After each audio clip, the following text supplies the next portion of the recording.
আসসালামু আলাইকুম। আশা করি আপনারা সবাই ভালো আছেন। তো গতবারে আমি একটা ভিডিও দিয়েছিলাম যে কিভাবে আমি ক্লায়েন্টগুলো পাই। তো ওই ভিডিওতে আমি অনেক ভালো রেসপন্স পেয়েছিলাম।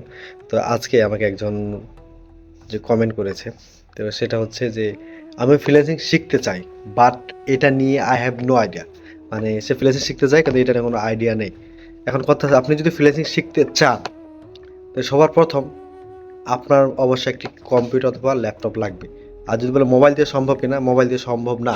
কারণ মোবাইল দিয়ে আপনি ক্লাসগুলো করতে পারবেন কিন্তু হচ্ছে আপনি কি করতে পারবেন না, আপনি প্র্যাকটিস করতে পারবেন না, কারণ ক্লায়েন্টের সবগুলো কাজ করতে পারবেন না। সেক্ষেত্রে আপনার ল্যাপটপ লাগবে।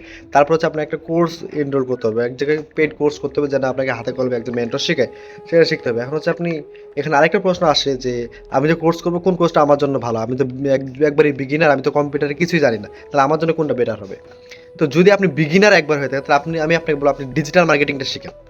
এখন ডিজিটাল মার্কেটিং ওখানে বেসিক টু অ্যাডভান্স সব ধরনের শেখায়, তো আপনি ওইটাই শিখেন। ওইটাতে শিখলে আপনি কম্পিউটারের বেসিক ধরনের সব কিছু পেয়ে যাবেন। এটা শেখার পরে তারপর আপনি কোনটার উপরে এক্সপার্ট হতে চান সেটা আপনি করতে পারেন। ঠিক আছে?